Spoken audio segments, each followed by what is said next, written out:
eh, di awal pemerintahan Prabowo kita sudah mengingatkan memang bahwa sepertinya Prabowo ini terpenjara oleh Joko Widodo. Tapi dalam analisis saya berlaku yang sering terjadi bahwa ini saya bagaikan Prabowo memakan bubur panas yang saya melihat semakin hari semakin agak menjauh dari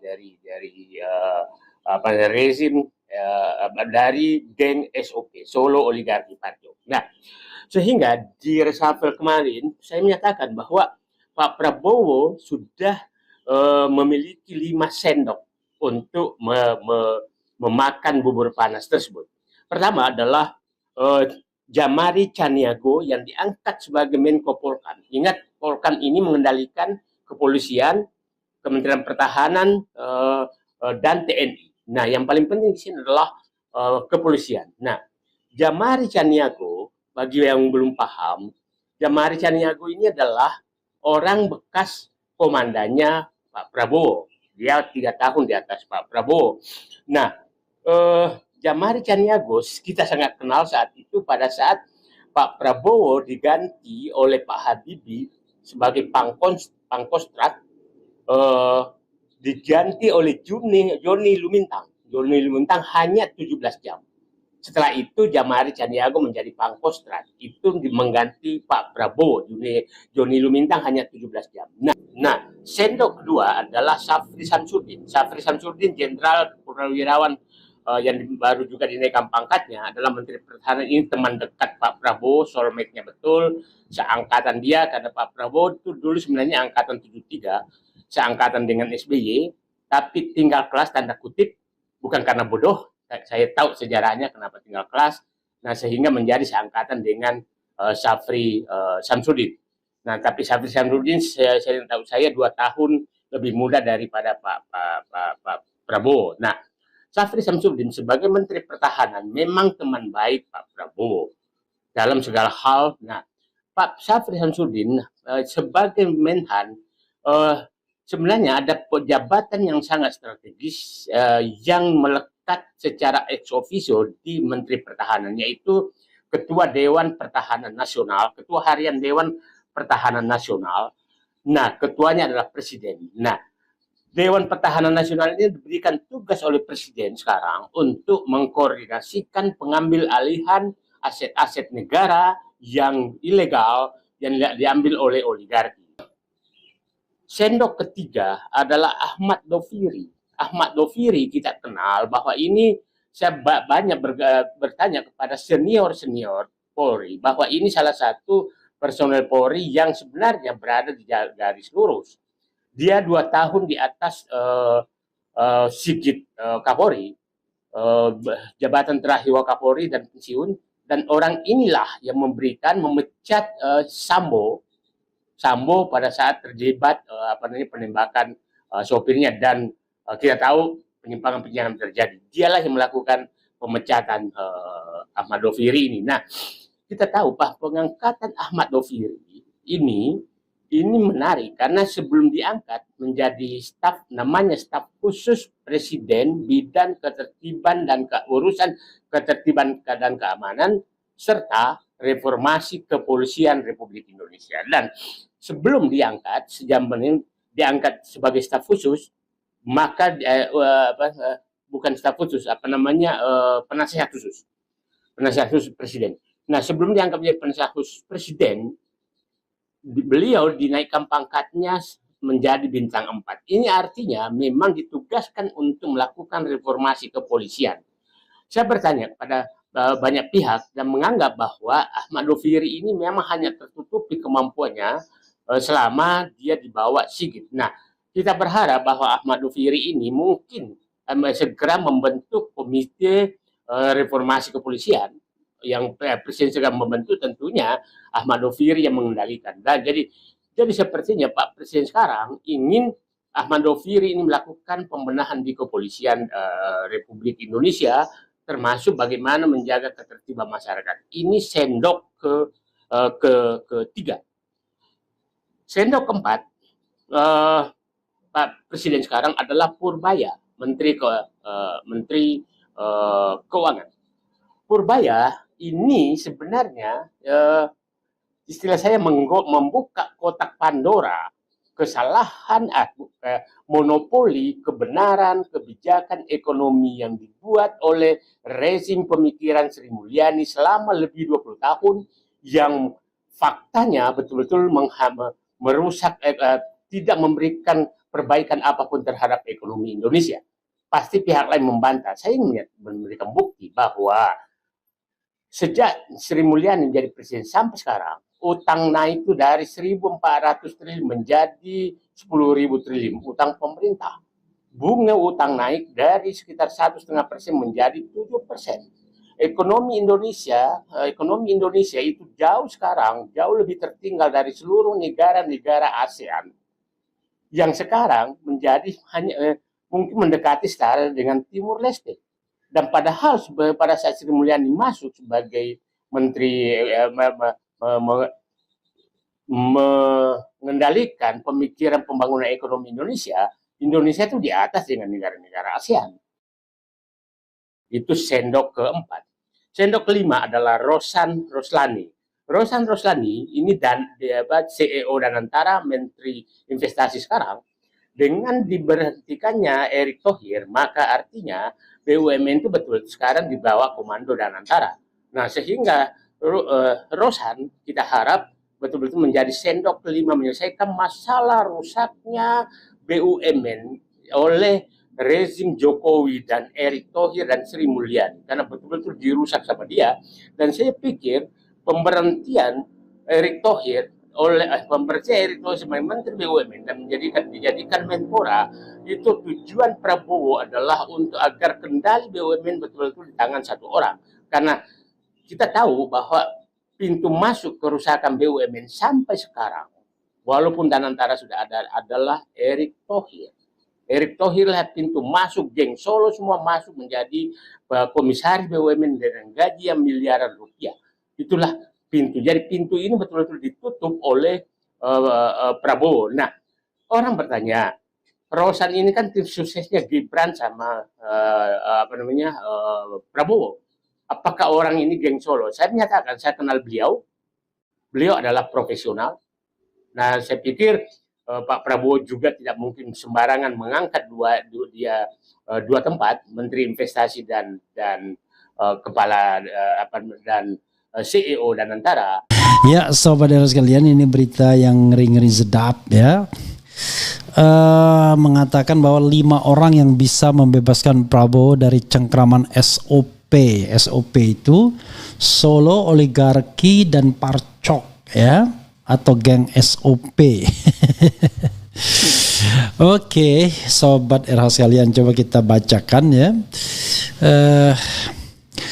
Menarik ini, coba kita bacakan apa yang mau disampaikan oleh Mr. Said Didu ya. Sebagaimana dilansir oleh Jakarta1.com. Jakarta1.com, pengamat politik Muhammad Said Didu mengungkap strategi Presiden Prabowo dalam membebaskan diri dari cengkraman geng Solo, Oligarki, Parcok, geng SOP yang selama ini mengendalikan pemerintahan. Dalam analisisnya, Said Didu mengibaratkan perjuangan Prabowo seperti memakan bubur panas yang harus dimulai dari pinggir, tidak langsung dari tengah agar tidak membakar lidah. Menurutnya, Prabowo kini telah memiliki 5 sendok strategis untuk menghabisi geng SOP. 5 sendok itu adalah: pertama, Jamari Caniago. Didu sebut Menko Polkam ini untuk mengendalikan kepolisian. Pengangkatan mantan komandan Prabowo sebagai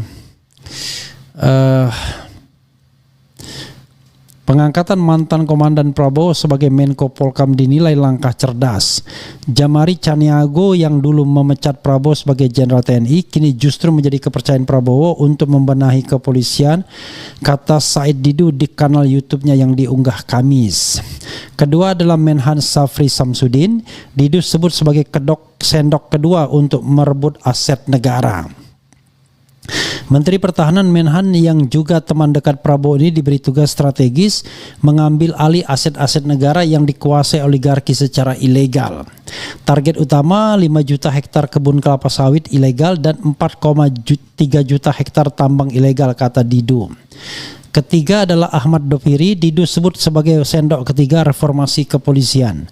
Mantan ex-Wakapolri yang memecat Sambo ini ditunjuk sebagai penasihat khusus untuk reformasi kepolisian. Sinyal kuat, Prabowo ingin membersihkan kepolisian dari dalam, kata Said Didu. Adapun sendok keempat adalah Purbaya. Ia disebut akan membuka kotak Pandora.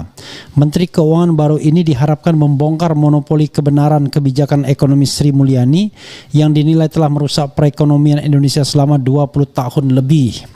Terakhir sebagai sendok kelima adalah Roslani.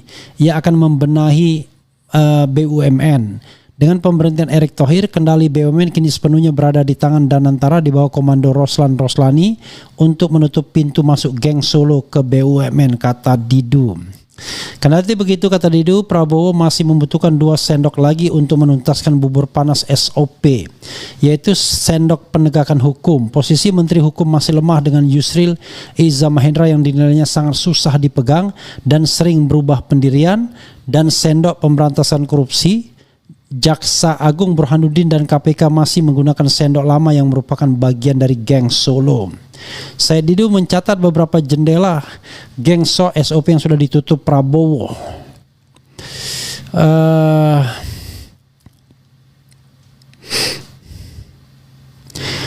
Said Didu mencatat beberapa jendela geng SOP yang sudah ditutup Prabowo dengan diberhentikannya Budi Aristiadi, Kepala PCO Hasan Nasbi, dan Erick Thohir dari BUMN. Setelah semua ini selesai dalam 1 tahun, Prabowo harus berani merampingkan kabinet yang terlalu gemuk dari 48 menjadi 30-32 menteri, tegas Said Didu. Ia juga menyoroti masih adanya bumbu-bumbu Jokowi dalam kabinet seperti Bahlil Lahadalia dan Zulkifli Hasan yang berpotensi mengganggu agenda reformasi Prabowo. Didu mengingatkan bahwa sejak Prabowo mulai mengganti geng Solo, banyak pendukung palsu yang mulai memaki-maki presiden. Mereka bukan pendukung Prabowo tapi pendukung Jokowi dan Gibran, tegasnya. Pengamat senior ini berharap dalam tahun kedua kepemimpinannya Prabowo dapat fokus menata kehidupan politik dengan merevisi undang-undang partai politik untuk mengembalikan kedaulatan kepada rakyat. Sistem politik sekarang sudah merusak bangsa dan negara. Perusak terbesar adalah partai politik dan politisi, tutup Said Didu dalam analisisnya. Dan hari ini kita mendengar bahwa Hasan Nasbi diangkat sebagai sebagai komisaris Pertamina. Jadi sebenarnya serius apa enggak ya? Ini jabatannya komisaris atau komisaris utama ya, komisaris ya. Jadi itulah yang terjadi ya. Sementara orang yang menuding-nuding menikmati jabatannya. Sebagai contoh Ade Armando, ya kan, komisaris tapi bisa nuding-nuding orang. Analisa Ade Armando, pihak yang backingi isu ijazah Jokowi Gibran adalah PDIP hingga pendukung Anies. Coba bayangkan ya, seorang seorang komisaris bisa begitu ya. Komisaris Pertamina, ini breaking news ya. Ini Hasan Nasbi jadi komisaris Pertamina. Jadi apakah analisis Said Didu itu benar atau sebenarnya tidak ada perubahan?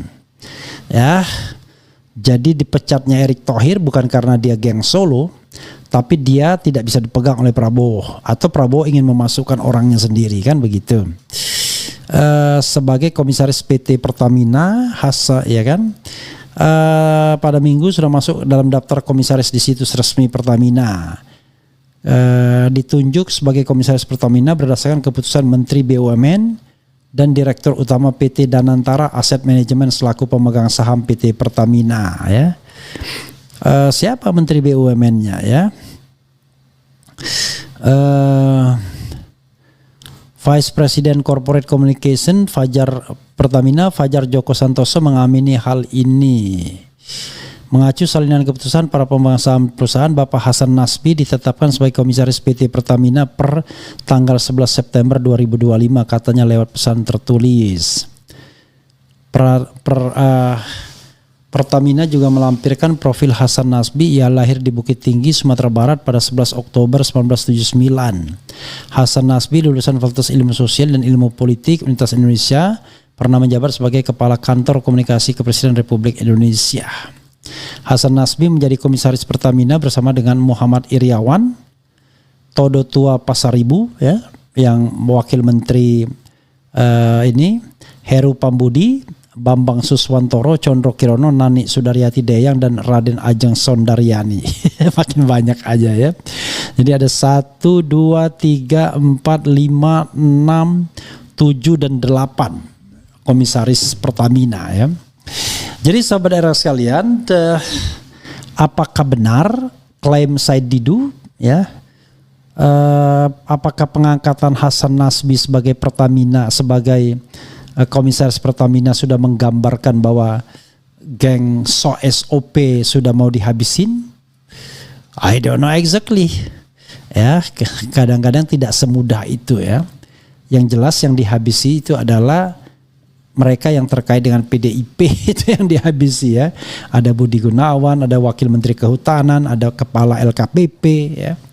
Tetapi yang terakhir, yang terkait geng Solo, Budi Ari wajar diganti karena dia terlibat judol ya, langsung maupun tidak langsung.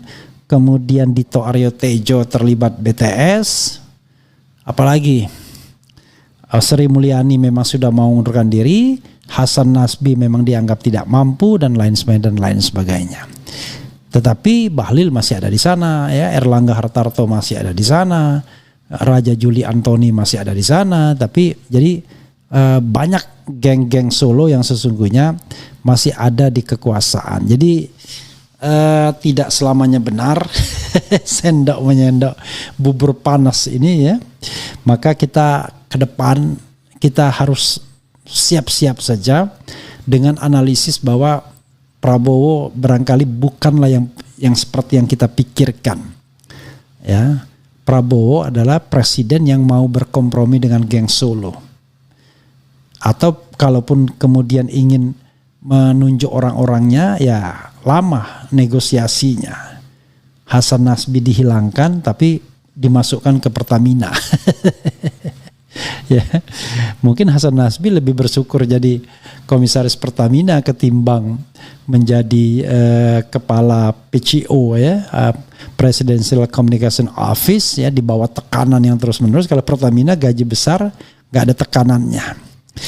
Jadi sobat era sekalian, itu sama seperti menteri yang menjadi komisaris mandiri, menteri olahraga yang dari Golkar itu lebih memilih menjadi komisaris mandiri.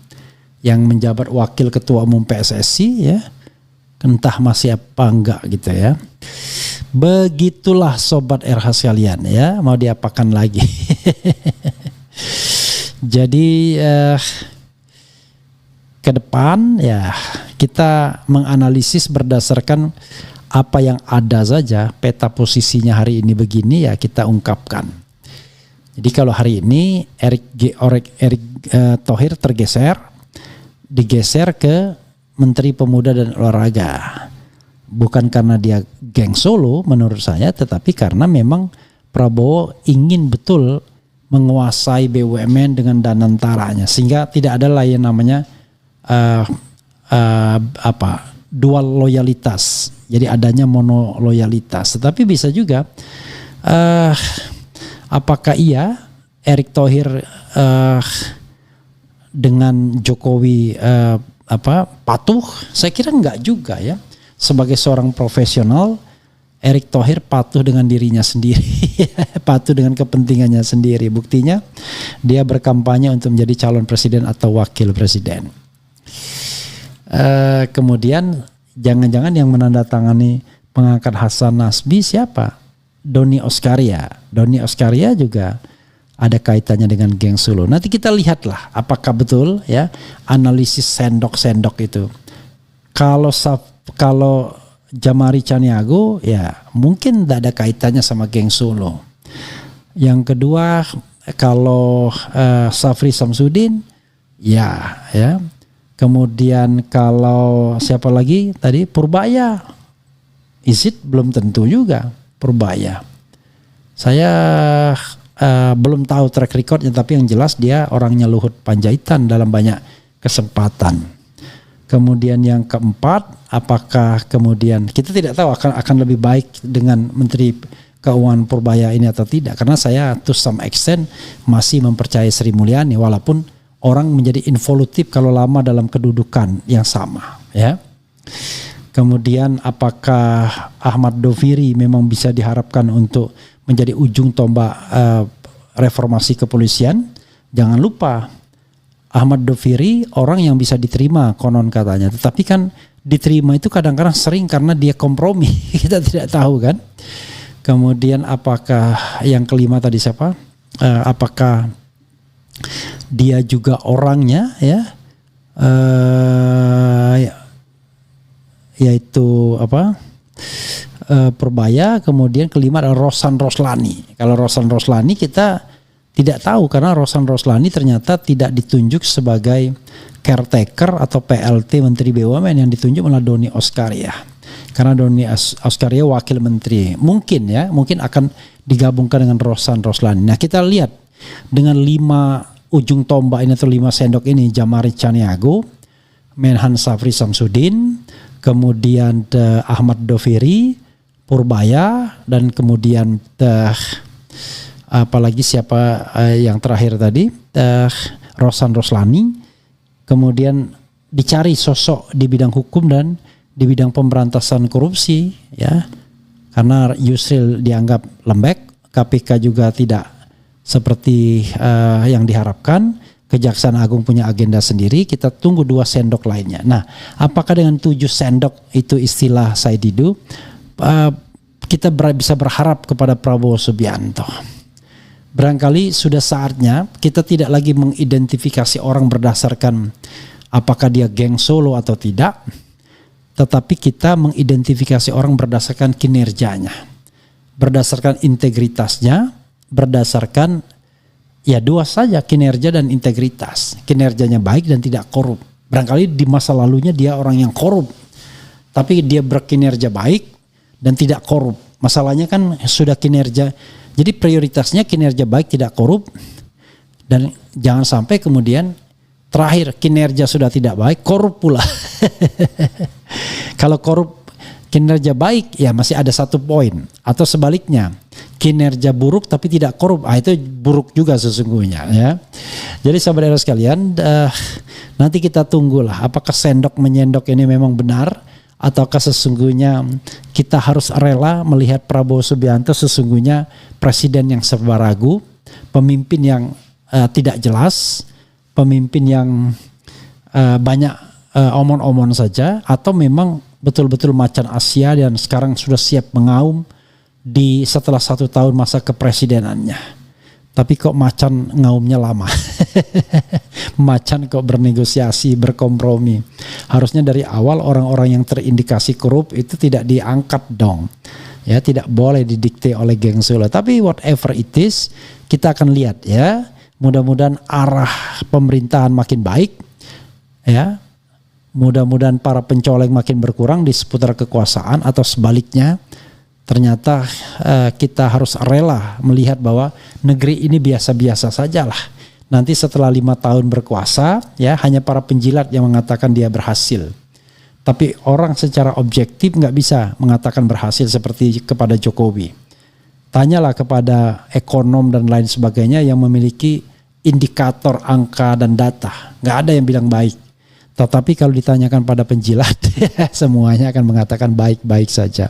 Nah, mudah-mudahan di akhir pemerintahan yang mengatakan Prabowo baik itu orang yang dengan fakta dan data, bukan orang yang ingin menjilat, ya, agar diikutkan dalam pemerintahan. Begitu sobat era sekalian.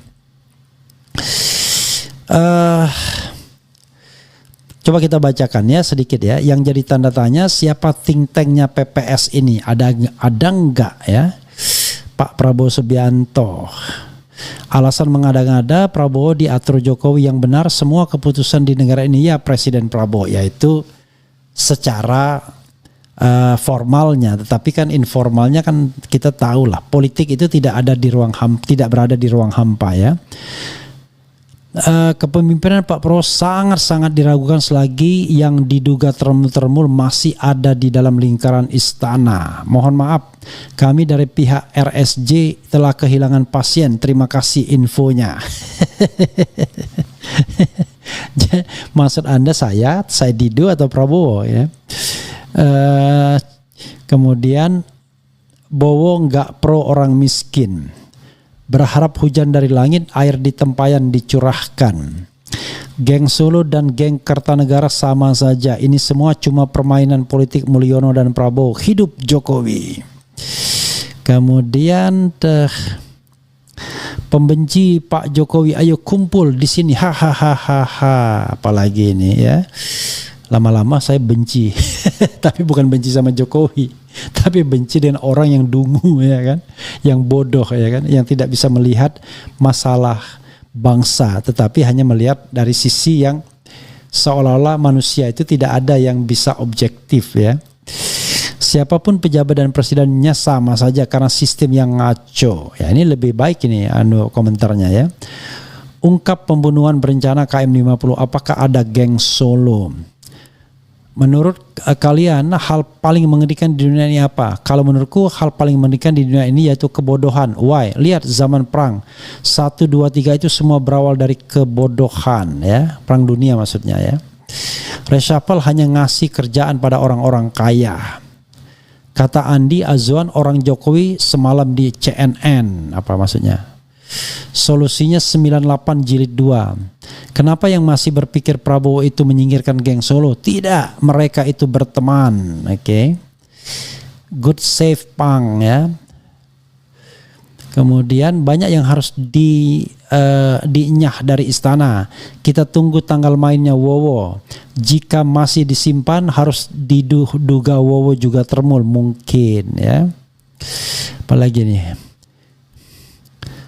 Yusril bilang baling-baling di atas bukit kemana arah angin atau penguasa biar dia diangkat menjadi pejabat. Hahaha. Betul ucapan Ferry Hamsari, bukan Ferry Hamsari, Ferry Amsari ya, F-A-R-I ya, Amsari bukan Hamsari. Dia nggak paham tata negara dan tata pemerintahan yang baik. Pak Anies akan tukar ke sistem khilafah yang bukan demokrasi apalagi. Macan tapi sama Matutina takut ya.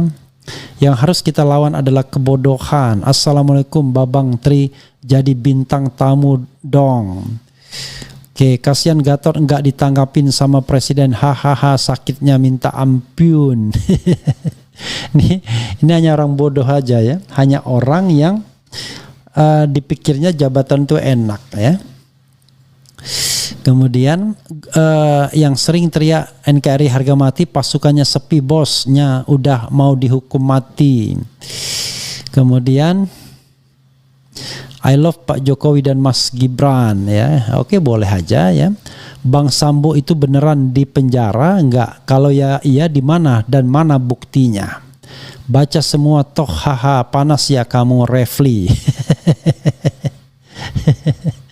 Aduh, ampun dengan orang-orang yang tak jelas ini ya. Tapi ya itulah ya dinamika demokrasi. Yang paling penting dalam demokrasi itu sebenarnya Anda harus menjadi orang pandai. Pandai bisa berargumentasi dan pandai menolak argumentasi ya, bukan pandai memaki aja, juru maki gitu. Begitu saja sobat sekalian ya. Saya harus hidup teratur sekarang karena sedang mengarah kepada hal-hal yang jauh lebih sehat. Mudah-mudahan ya, doakan saja. Wassalamualaikum warahmatullahi wabarakatuh. Keren, cerdas.